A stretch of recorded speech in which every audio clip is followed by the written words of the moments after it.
Hello everyone, here we are going to discuss the next topic, that is spores in fungi.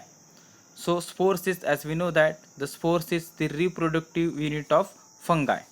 Okay, so the spores is reproduced by means of three ways: asexually, sexually and vegetatively. Asexually, it is reproduced by endogenous and exogenous. Exogenous means what? On the outer side of the sexual fruiting body. So Conidia and Odia are the example of exogenous asexual spores. And endogenous means what? The spore which is produced within the spore fruit. For example, motile spore, that is zoospores, is produced, and non-motile spore, a planospore, is produced. So this is about the asexual spores. Then sexual spores.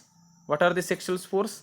Zygote, zygospore, oospore, ascospores and basidospores are the example of sexual spore.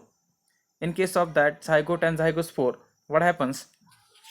The hypa of mating type, that is positive hypa and negative hypa, there is a fusion between the positive and negative hypa is takes place, and during fusion the content of the content of positive and content of negative hypa that are come close together in a common cell, and as a result of fusion of both uh, mating type of hypa, whatever the resultant structure is there, so that resultant structure is called as an zygote, which is diploid in nature, that is 2n.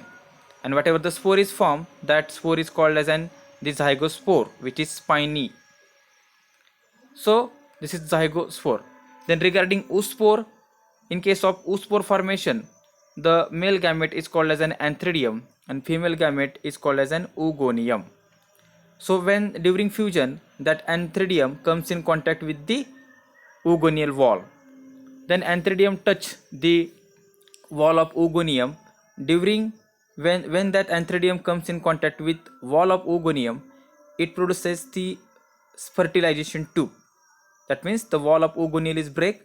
Through that the opening, that fertilization tube is formed, and through that fertilization tube the content of male gametangia is directly introduced into the content of female gametangia, and fusion is takes place, and whatever the structure is formed after the fusion, that structure is called as an oospore.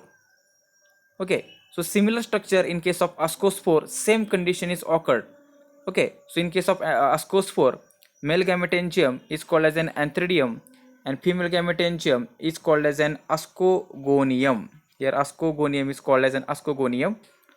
Then I same, when that antheridium comes in contact with wall of ascogonium, so during the when that antheridium touch to the wall of ascogonium, so whatever the structure is formed, that structure is called as an trichogyny, and through that trichogyny, that the content of antheridium is passes into the content of ascogonium, and whatever the structure is formed, then it is called as an ascospore, which is the important structure. This is called as in the ascospores.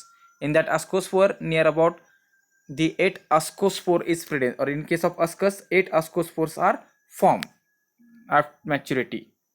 Here the process of formation. Next one, the basidiospores.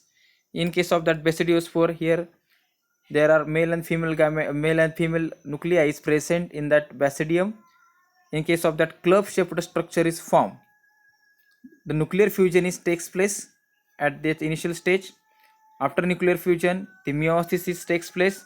Due to the meiotic division, the two gametangia is divided into four.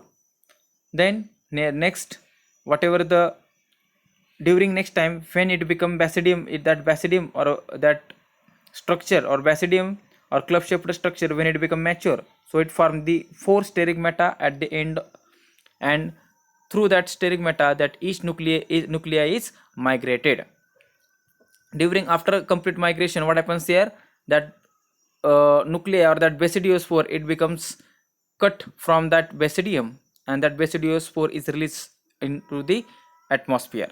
So this is about the basidiospore formation, or that sexual spore is called as in the basidiospores. Okay, here the sterigmata and the basidiospore is there, and it is called as an basidium. That is, basidium is club-shaped structure on which sterigmata is formed, and over the sterigmata the basidiospore is present. So this is about the structure of basidiospores. And last one is chlamydospores. As we know that chlamydospore is a thick walled resting spores.